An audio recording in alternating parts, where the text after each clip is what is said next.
नमस्कार, मैं श्वेता आपका मेरा हक मेरा देश न्यूज में स्वागत करती हूं। तो चलिए रुक करते हैं आज की प्रमुख खबर की ओर। बंदर भगाओ खेती बचाओ जन अभियान जन पहल की वन विभाग बागेश्वर के साथ क्षेत्र पंचायत सभागार में आज संपन्न परस्पर संवाद कार्यक्रम में आए जन सुझावों के बीच यह बात जोरों से उठकर आई कि बंदरों के आतंक को आपदा घोषित कर इनके नियंत्रण का जिम्मा SDRF को दिया जाए। करूर सिविल सोसाइटी के मार्गदर्शन में कत्यूर घाटी के विभिन्न सामाजिक वर्ग और क्षेत्रों का प्रतिनिधित्व समाहित कर बंदरों के आतंक से निपटने हेतु जन अभियान संचालन समिति द्वारा बीती मकर संक्रांति से खेती बचाओ बंदर भगाओ का बिगुल फूंका गया है। इसी बीच अभियान ने गांव-गांव में पैठ बना ली है, जिसका प्रमाण आज की बैठक में प्रत्यक्ष देखने को मिला। समिति का दावा है कि यह संवाद कार्यक्रम वन विभाग के समन्वय में सिर्फ संचालन समिति के साथ तय था, परंतु बंदरों का आतंक इस कदर बढ़ा कि बड़ी संख्या में ग्रामीण भी पहुंच गए। सभी ने एक स्वर में स्वीकार किया कि समय रहते नहीं जागा गया तो स्थितियां और अधिक गंभीर हो सकती हैं। समिति के संरक्षक अधिवक्ता DK जोशी ने इस महत्वपूर्ण नीतिगत संवाद समिति कार्यक्रम के प्रति बागेश्वर प्रशासन द्वारा दिखाई जा रही उपेक्षा पर अफसोस और आक्रोश व्यक्त किया है। संयोजक हरीश जोशी कहते हैं कि यह अभियान पूरी तरह से पीड़ित जनता का है और समाधान सरकार को देना है। वन विभाग की ओर से DFO उमेश चंद्र तिवारी ने वन्य जीव संरक्षण तथा बंदरों से निजात दिलाने के लिए प्रदेश भर में चल रहे सरकारी अभियान को साझा किया। DFO ने बताया कि बंदरों से निजात पाना आसान काम नहीं है। आपने अल्मोड़ा, चिड़ियापुर और रानीबाग के बंदर बाड़ों का उदाहरण भी रखा। सोसाइटी के वक्ताओं ने प्रशासन को चेतावनी देते हुए कहा कि यदि तुरंत ही प्रशासन काश्तकारों की समस्या को नहीं सुलझाता है तो आगामी 10 फरवरी को नुमाइश मैदान बैजनाथ में गरुड़ विकास खंड के सभी काश्तकार प्रदर्शन करेंगे। पिन जोशी की ये रिपोर्ट। सर, ये जो वन्य जीव संघर्ष का पूरा मसला है बंदरों को लेकर, उसके समाधान के बारे में आप क्या योजना है? देखिए, जो मुख्य रूप से मानव और बंदरों का जो मामला है वो ज़्यादातर तो कृषि से जुड़ा हुआ है और काफ़ी हद तक इससे लोगों को भी कई बार क्षति हुई है, चोट पटक वगैरह लग जाती है। तो इसमें जो अभी नीति चल रहा है विभाग, उसके अंतर्गत मुख्य रूप से हमारा फोकस इस बात पर है कि हम अधिक से अधिक संख्या में बंदरों का बंध्याकरण करें, जिससे कि इनकी आबादी में जो बेतहाशा वृद्धि हो रही है उसको रोका जा सके और फिर कालांतर में धीरे धीरे वो जनसंख्या कम होगी तो ये जो संघर्ष है ये भी उससे कम होगा। तो इस साल हमारे को करीब 1750 बंदरों को पकड़ने का लक्ष्य अभी तक मिला है, जो हमने पकड़ करके उनका बंध्याकरण करवा के दोबारा उनको रिलीज कर दिया है। आगे भी जैसे जैसे लक्ष्य प्राप्त होंगे हम इसको आगे बढ़ाएंगे। साथ में अन्य जो तात्कालिक रूप से ग्रामीणों को कभी कोई सहायता की जरूरत होती है तो वो विभाग के कर्मचारी अपने आप जहाँ जैसी आवश्यकता होती है वो देते हैं और उसको पूरा करते हैं।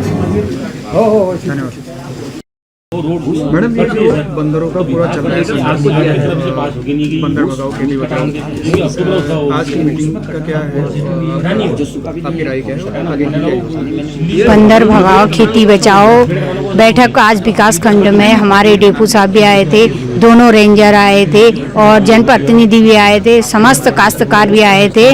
तो उन्होंने कहा कि जो भी हमारे तरफ से होगा हम सहयोग करने के लिए, जनता का सहयोग करने के लिए बिल्कुल तत्पर रहेंगे और जनता भी विश्वास के साथ बैठक को समापन करने के बाद अपने वापस घर गई है। आपके द्वारा इसमें क्या किया जाएगा?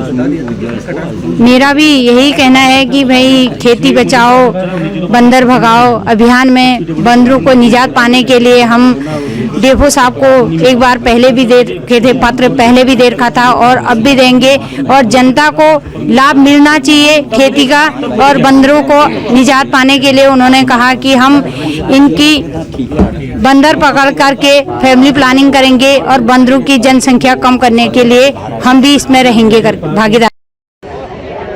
सिविल सोसाइटी के तत्वाधान में ये जो आज यहाँ पर बैठक हुई है बंदर भगाओ खेती बचाओ, इसकी आगामी रणनीतियाँ क्या हैं और क्या लगता है आपको किस तरह का रिस्पांस मिल रहा है? देखिए, जो हमारी अभियान चल रहा है पिछले 15 दिनों से कत्यूर घाटी में, हम लोग जो गांव-गांव जा रहे हैं और गांव से लोग जिस तरह से हमारे साथ इस अभियान से जुड़ रहे हैं, उससे हम लोग को एक बहुत बड़ी उम्मीद है कि इसका जो समाधान देना है वो सरकार को देना है। और इस दिशा में आज एक शुरुआत हुई है कि जिला के जो वन अधिकारी हैं वो हमारे बीच में पहुंचे हैं और एक यहाँ पर एक संवाद सोसाइटी के बीच में, जन अभियान के बीच में और जनता के बीच में उनके साथ बना है और उनकी जो रिकमेंडेशन है वो शासन को पहुंचती हैं। पर जनता क्योंकि इस पूरे अभियान में दिल से जुड़ रही है, क्योंकि उनका दर्द बहुत गहरा है। और जैसे कि आज की जो हमारी बैठक थी वो संचालन समिति के साथ वन विभाग की बैठक होनी थी, पर जनता को जहाँ पर भी उसकी सूचना मिली तो बहुत ज़्यादा संख्या में लोग यहाँ पर पहुँचे। हमें इतना बड़ा उम्मीद नहीं था। और जो हमारा जो एक आगामी कार्यक्रम है 10 फरवरी को नुमाइश मैदान बागेश्वर, नुमाइश मैदान बैजनाथ भगुनखोला में कतूर घाटी की पूरी जनता वहां पर एकत्र हो रही है और उसमें ये कार्यक्रम रखा गया है कि वहां पर लोग अपनी शिकायतें जो बंदरों से संबंधित हैं वो शिकायतें वहां पर एकत्रित की जाएंगी और उसके बाद वहां पर लोगों के एकत्रीकरण के बाद से उसको समाधान की दिशा में देखने के लिए आगे सरकार क्या पहल कर सकती है। तो ये प्रदर्शन का कार्यक्रम जनता की ओर से है। सिविल सोसाइटी या संचालन समिति जो अभियान की है वो इस पूरे कार्यक्रम को एक सुगमकर्ता के रूप में मदद कर रही है और पूरी जो अभियान है पूरी जनता के हाथों में चला चुका है। जहां पर भी लोगों को सूचना मिल रही है लोग एकजुट हो रहे हैं, क्योंकि बंदरों ने जिस तरह का आतंक पूरे कतूर घाटी में, पूरे पहाड़ में मचा दिया है और इसके लिए एकमात्र समाधान सरकार के हाथ में है और उम्मीद करते हैं कि सरकार इस दिशा में सकारात्मक सोचेगी ताकि जनता को उसकी राहत मिल सके। आज हमने जो बैठक बुलाई थी खेती बचाओ, बंदर भगाओ खेती बचाओ के तहत सिविल सोसाइटी के द्वारा गठित के कमेटी के जो बैठक बुलाई थी, ये दुर्भाग्यपूर्ण है कि यहाँ पर न तो डीएम पहुँचे न यहाँ एसडीएम पहुँचे और उदासीन रवैया हमारे प्रशासन का लगातार हो रहा है। जनता वैसे ही बंदरों के आतंक से परेशान है। अगर प्रशासन और इस प्रकार ये जो हमारी, क्योंकि नगर पंचायत क्षेत्र है गरुड़ और उसका जो प्रशासक का पद है आज डीएम साहब के पास है, वो बार बार बुलाने के बाद भी न्याय मीडिया के द्वारा भी प्रसारित हो रहा है। तो ये उदासीन रवैया प्रशासन का जनता के आक्रोश को और बढ़ा रहा है और हम चाहते हैं कि जल्द से जल्द जिला प्रशासन और अन्य विभाग इसमें सजग होकर के तत्परता से जनता की सेवा के लिए तैयार रहें। अन्यथा 10 फरवरी को यहाँ एक बहुत बड़ा लोगों का आक्रोश उमड़ने वाला है कतूर घाटी गरुड़ में। तो आज की ये जो बैठक रही बंदर भगाओ खेती बचाओ समिति की सिविल सोसाइटी की ओर से आपने पहल की, तो उसकी आगामी रणनीतियाँ क्या क्या हैं और कैसा रिस्पांस आपको? देखिए, आज जो बैठक बुलाई गई थी विशेष रूप से जो विभाग और जिम्मेदार अन्य अधिकारी हैं उनकी हमने बैठक यहाँ पर बुलाई थी, जिसमें डीएफओ साहब आए थे, रेंजर साहब आए थे, ईओ साहब यहाँ के थे नगर पंचायत गरुड़ के और ब्लॉक प्रमुख यहाँ पर थी मैडम और साथ में देश ब्लॉक प्रमुख भी थे। तो ये इंटरेक्शन जनता के बीच जो हमारी सिविल सोसाइटी के द्वारा गठित एक टीम है बंदर भगाओ खेती बचाओ अभियान के तहत, तो उसमें आज काफ़ी इंटरेक्शन हुआ। उसमें जनता ने भी, बहुत सारे प्रबुद्ध लोगों ने भाग लिया है। तो अब अगला चरण आज हम थोड़ा जान पाए कि उनकी स्थिति क्या है, विभाग और वन विभाग की क्या स्थिति है, वो आज हम जान पाए हैं। अब इसके जो रणनीति हमें आज हम शाम को फिर आपके सामने रखेंगे कि हमें क्या करना है। लेकिन जो 10 तारीख को फरवरी का जो कार्यक्रम हमने रखा है, जनता अपनी समस्या को लेकर के आए और दर्ज करे, तो एक प्रकार का ये जो वो कार्यक्रम तो है ही है कि और क्या क्या समस्याएं लोगों को आ रही है वो हम 10 फरवरी को 2024 को बुला रहे हैं। खेती बचाओ अभियान की महाबैठक विकासखंड गरुड़ के सभागार में आयोजित की गई। इस बैठक में पहल ली है सिविल सोसाइटी गरुड़ ने और गरुड़ विकासखंड के स्थानीय नागरिकों ने।